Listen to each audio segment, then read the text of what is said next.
할렐루야. 오늘 또 하나님의 은혜와 평강이 여러분 가운데 함께하기를 축복합니다. 오늘 또 이 묵상의 말씀을 통해서 나에게 말씀하시는 하나님의 그 음성을 듣는 은혜로운 시간이 되기를 축원합니다. 이 시간 하나님께서 우리에게 허락해 주신 말씀은 오바댜 1장 1절부터 14절 말씀입니다.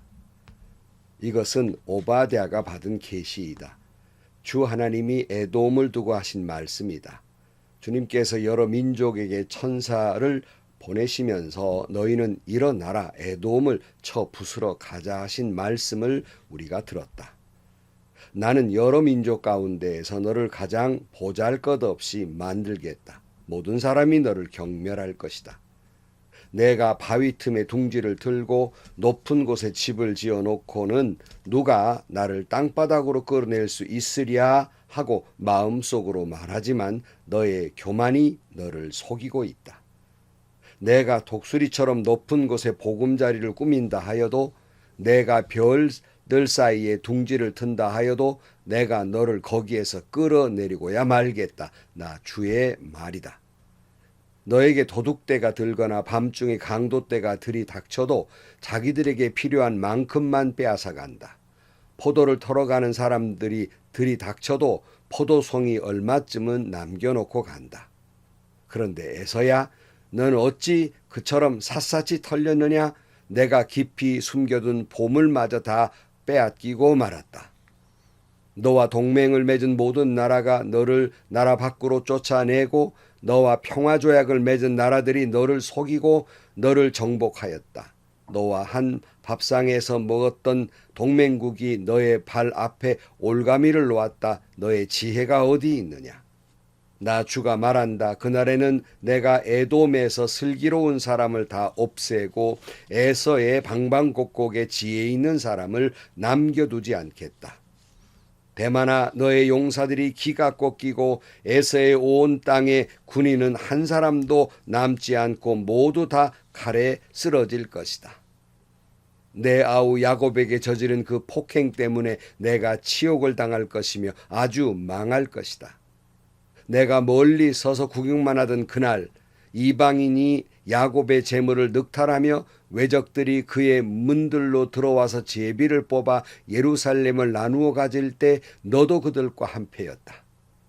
내 형제의 날 그가 재앙을 받던 날에 너는 반관하지 않았어야 했다. 유다 자손이 몰락하던 그날 너는 그들을 보면서 기뻐하지 않았어야 했다. 그가 고난받던 그날 너는 입을 크게 벌리고 웃지 않았어야 했다. 나의 백성이 패망하던 그날 너는 내 백성의 성문 안으로 들어가지 않았어야 했다.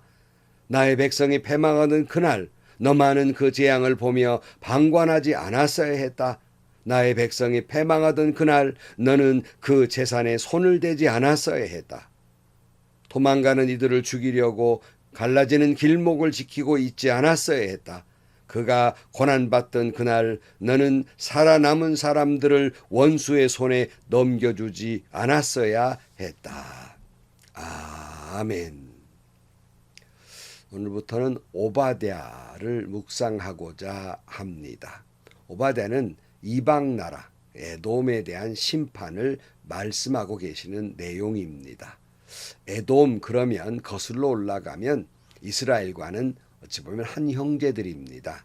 무슨 말이냐면 에돔은 이스라엘의 그는 야곱의 후손이라면 에돔은 에서의 후손입니다. 야곱과 에서는 형제간 아닙니까? 그러니까 거슬러 올라가면 형제와 같은 존재예요.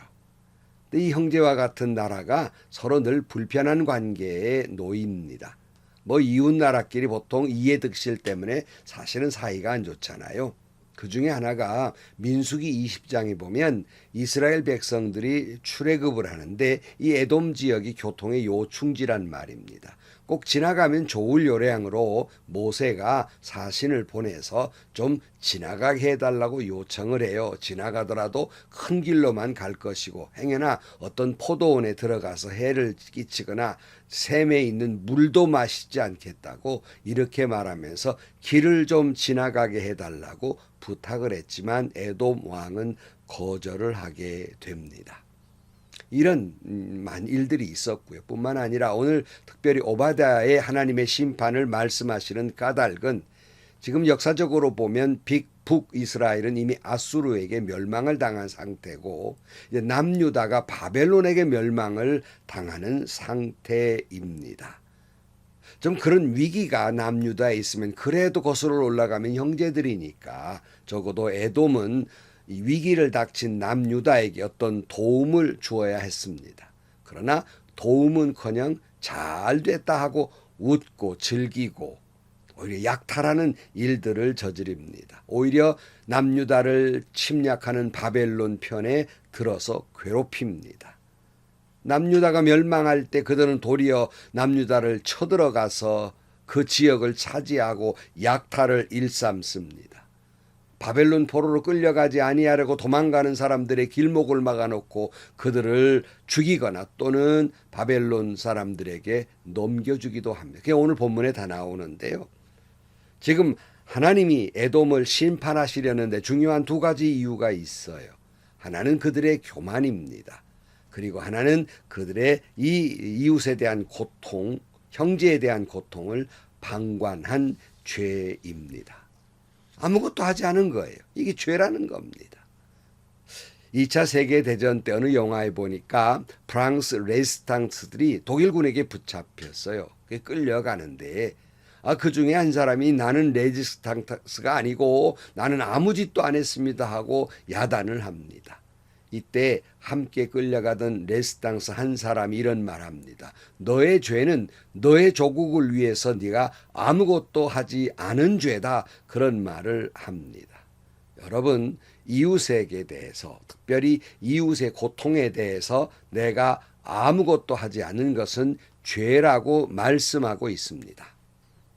내 이웃을 내 몸과 같이 사랑하라고 이웃사랑을 말씀하시는 예수님께 도대체 우리 이웃이 누구입니까? 라고 물었습니다. 이때 예수님께서 강도 만난 사람, 선한 사마리아 사람의 예화로 말씀을 하게 됩니다. 어떤 사람이 강도 만나서 죽게 됐는데 그 곁을 지나가던 레위인이나 제사장들은 그냥 못 본 척하고 아무 일도 않고 지나갑니다. 그러나 그들이 개처럼 여겼던 사마리아 사람은 그 강도 만난 사람 곁에 와서 치료를 해주고 여관에다가 또 데려다가 치료를 해주면서 혹시라도 돈이 좀 더 들면 내가 나머지 비용을 다 댈 터이니까 이 사람을 잘 치료해달라고 부탁하지 않습니다. 누가 선한 사람입니까? 누가 선한 이웃입니까? 우리가 이 이웃의 고통에 대해서 동참하지 못하는 까닭은 자기중심적으로 생각하기 때문이에요. 그러니까 레위인이나 제사장들은 이 사람을 내가 돌봐주었다가 혹시 내가 어떤 부정을 타거나 그러면 곤란한 일을 만나지 않을까 자기중심으로 생각하니까 도와줄 수가 없었어요. 그러나 사마리아 사람은 자기중심이 아니라 강도 만난 사람 중심으로 생각한 거예요. 나마저 이 사람 지나가면 이 강도 만난 사람 다 죽게 됐는데 어떻게 될까? 그 강도 만난 사람을 생각하니까 내가 손해를 보고 불이익을 당해도 돈까지 지불해야 되는 상황이 오더라도 그를 돌볼 수밖에 없는 겁니다. 우리가 오늘 또 이웃의 고통에 아픔에 동참하지 않는 것은 자기중심적으로 생각하는 거예요. 공연히 내가 끼었다가 무슨 일 당할라 이렇게 생각하는 거예요. 그러나 고통받고 아파하는 사람의 입장에서 보면 누구라도 누구의 손길 하나라도 부드러운 말투 하나라도 위로가 된다는 것을 생각하지 않는 거예요. 다시 말씀드립니다. 이웃의 아픔을 내 입장으로만 생각하면 도와줄 수가 없어요. 동감할 수가 없다고요. 그러나 그 사람의 입장에 생각하면 같이 마음 아파하고 같이 그 고통과 아픔을 같이 나누어 줄 수 있다는 말씀입니다. 오늘 본문에 보면 어떤 말씀이 그렇게 쓰여 있나 보면요. 1절 말씀에 이것은 오바댜가 받은 계시이다. 주 하나님이 에돔을 두고 하신 말씀이다. 주님께서 여러 민족에게 천사를 보내시면서 너희는 일어나라 에돔을 쳐 부수러 가자 하신 말씀을 우리가 들었다. 계시라는 건 펼쳐져 보여주었다. 감추어진 것을 그러니까 하나님이 오바댜에게 에돔에 대한 심판을 보여주신 거예요. 알려주신 겁니다. 그러면서 하나님이 천사들을 여러 민족에 보내서 자 너희들 함께 에돔을 쳐부수러 가자 이렇게 지금 말씀하고 계시다. 이걸 이 오바댜가 본 거예요. 2절 말씀 나는 여러 민족 가운데에서 너를 가장 보잘것없이 만들겠다. 모든 사람이 너를 경멸할 것이다 그랬어요. 가장 보잘것없는 것으로 만들겠다. 왜 그래요? 이 에돔이 너무 교만했기 때문에. 교통의 욕증지로 또 철이 많이 나고 그래서 아주 부유한 나라였고 그럴 수 없이 교만했거든요. 그러니까 아주 보잘것없이 너를 만들겠다. 하나님은 교만을 싫어하십니다. 3절 말씀 이들이 얼마나 교만하냐면요. 내가 바위 틈에 둥지를 틀고 높은 곳에 집을 지어놓고는 누가 나를 땅바닥으로 끌어낼 수 있으랴 하고 마음속으로 말하지만 너의 교만이 너를 속이고 있다. 에돔이라는 나라가 이 좀 산악 지역도 있거든요. 그러니까 아주 골짜기 산 높은 곳에 집을 지어놓고 누가 우리를 건들 수 있겠느냐라고 교만을 떨고 있는 거예요. 그런데 하나님이 그 교만이 너를 속이고 있는 거다 그런 말이에요. 그러니까 여러분 가장 속이기 쉬운 대상은 자기 자신이에요. 특별히 이 교만이라는 것은 나를 참 잘 속입니다. 내가 뭔 된 것처럼 착각하게 만드는 이 교만 나를 얼마나 쉽게 속이는지 모릅니다. 이처럼 교만하게 되면 자기가 무슨 힘이나 능력이 있는 것으로 생각하니 하나님을 의지하지도 않고 하나님을 찾지도 않고 자기가 마치 신이 된 것처럼 하나님을 믿느니 내 주먹을 믿는다는 말이 있는 것처럼 이렇게 교만하게 된다는 말씀이에요. 그러기에 이들을 아주 가장 경멸의 대상으로 만들어버리겠다고 말씀하고 있습니다. 하나님이 이렇게 말씀하셔요. 4절 말씀에 내가 독수리처럼 높은 곳에 보금자리를 꾸민다 하여도 내가 별들 사이에 둥지를 튼다 하여도 내가 너를 거기에서 끌어내리고야 말겠다. 나 주의 말이다 그랬어요. 여러분 하나님은 교만한 에돔을 그여이 끌어내려버리겠다는 거예요. 사랑하는 성도 여러분 내가 교만하면 나 자신을 하나님처럼 생각하면 나만 옳다고 생각하면 하나님이 그여이 끌어내리고야 말 것입니다. 5절 말씀 너에게 도둑대가 들거나 밤중에 강도대가 들이닥쳐도 자기들에게 필요한 얼마만큼만 빼앗아 간다.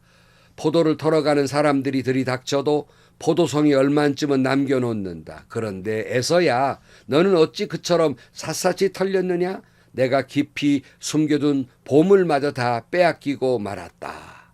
이 말은 그렇게 될 것이라는 말씀이에요. 무슨 말이냐면 도둑대가 좀 혹시라도 도둑질하러 왔다 가도록 강도대가 들이닥쳐도 필요한 것만큼만 가져가지 다 쓸어가지는 않지 않느냐 하는 거예요. 포도송이에 가서 포도를 도둑질해도 얼마쯤은 남겨놓는데 너는 어찌 그렇게 샅샅이 털렸느냐는 말은 내가 그렇게 샅샅이 다 털어버리겠다는 말씀이에요. 깊이 숨겨둔 것까지 남김없이 깡그리 다 없애고 말겠다는 말씀입니다. 이 말씀은 에돔의 교만을 철저히 부수어뜨리겠다는 거예요. 하나도 남김없이 철저히 부숴버리겠다고 말씀하고 있는 겁니다. 이 말씀은 우리를 향해 말씀하시는 거예요. 내가 교만이 있으면 하나님은 그 철저하게 우리를 부수어버릴 것입니다. 7절 말씀 너와 동맹을 맺은 모든 나라가 너를 나라 밖으로 쫓아내고 너와 평화조약을 맺은 나라들이 너를 속이고 너를 정복하였다. 너와 한 밥상에서 먹던 동맹국이 너의 발 앞에 올가미를 놓았다. 너의 지혜가 어디 있느냐? 나주가 말한다. 그날에는 내가 에돔에서 슬기로운 사람을 다 없애고 에서의 방방곡곡에 지혜 있는 사람을 남겨두지 않겠다. 대만아 너의 용사들이 기가 꺾이고 에서의 온 땅의 군인은 한 사람도 남지 않고 모두 다 칼에 쓰러질 것이다. 에돔이 으스대는 건 자기도 힘이 있지만 동맹들이 있다는 거예요. 자기 지혜롭게 이 사람들하고 동맹을 잘 맺어가지고 힘이 있다는 겁니다. 하나님 말씀은 그 동맹국이 너를 괴롭힐 거라는 거예요. 너 지혜 있는 척하지만 지혜 있는 사람 어디 있느냐? 다 어디 가버렸느냐? 하는 말씀이에요. 지혜마저 다 없애버리고 말겠다는 말씀입니다. 하나도 남김없이 다 군인들도 쓰러지고 말 것이다.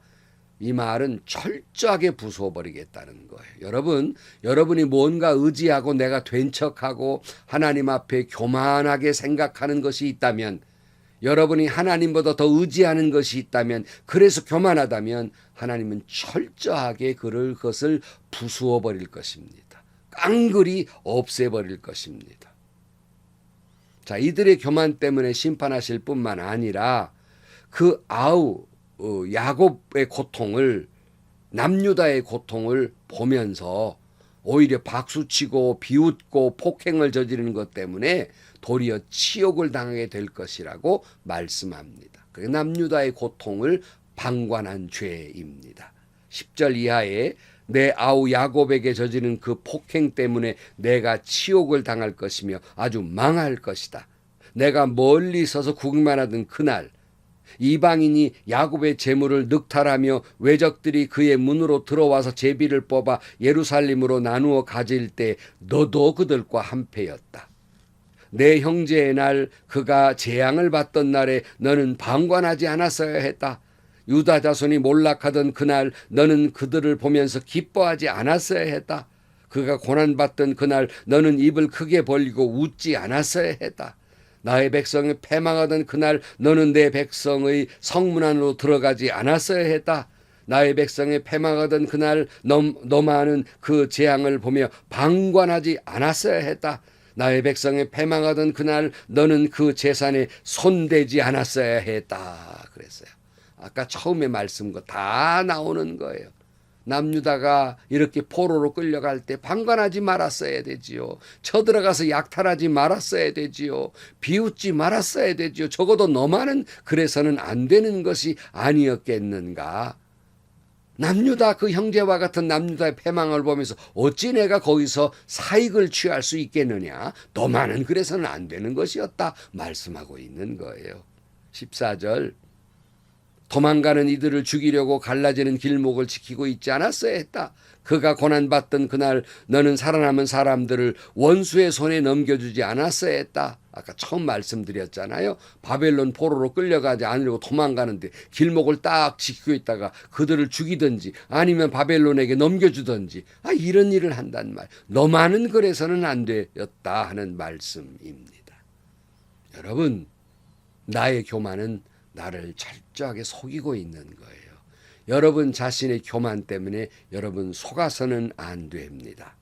그리고 에돔의 죄처럼 이웃에 대해서, 이웃의 고통에 대해서 방관하거나 도리어 그 고통을 즐기거나 이웃의 고통에 내 이익을 취하는 것, 그건 죄입니다. 한편으로 우리가 큰 위로가 되는 것은 하나님은 여기서 내 백성을 내가 그러면 안 되는 것이었다. 내 백성 고통받는 남유다를 그렇게 부르시고 계세요. 이것은 남유다를 그렇게만 부르시는 것이 아니라 오늘 저와 여러분을 내 백성, 고난받는 내 자녀들, 내 백성이라고 말씀하고 있습니다. 고난받는 내 백성을 괴롭히는 자들 하나님이 가만두지 않겠다는 거예요. 여러분, 우리가 신앙인으로 살기에 너무 힘든 세상에 살고 있고 그러기 때문에 갖은 고난도 비웃음도 상처도 받지만 내 백성의 그 고통, 그 아픔을 즐기는 자들 내가 가만두지 않겠다. 철저히 부숴버리겠다. 심판하겠다고 말씀하고 있습니다. 그들의 심판에 우리가 박수칠 일은 아니지만 하나님께서 내게 말씀하시니 다시 한번 힘과 용기를 갖고 믿음의 길을 걸어가는 하나님의 자녀의 하나님의 백성된 자리에 걸어가는 저와 여러분들이 되시기를 주의 이름으로 간절히 축원합니다. 기도하시겠습니다. 하나님 아버지, 행여나 에돔처럼 교만이 나를 속이지는 않는지 돌아보게 하시고 행여나 에돔처럼 이웃의 고통을 방관했던 방관의 죄가 없는지 살펴볼 수 있게 하여 주옵소서.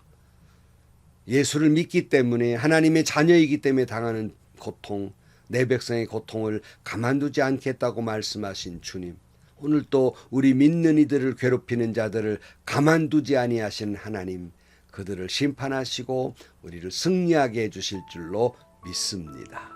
예수님의 이름으로 기도하옵나이다. 아멘. 성도 여러분, 다시 한번 깨닫습니다. 하나님께서 내가 어떤 하나님 아닌 다른 것을 의지하고 교만하면 그 의지하는 것 철저하게 부숴버릴 겁니다. 내가 교만하면 철저하게 끌어내리고야 말 것입니다. 여러분, 오늘 또 내 이웃의 고통, 아픔을 방관하거나 비웃거나 그새에 내 이익을 취하고 있는 건 없습니까? 아무 일도 안 한 것, 아무 일도 안 해 죄가 아닌 것이 아니라 아무 일도 안 한 것이 바로 죄입니다.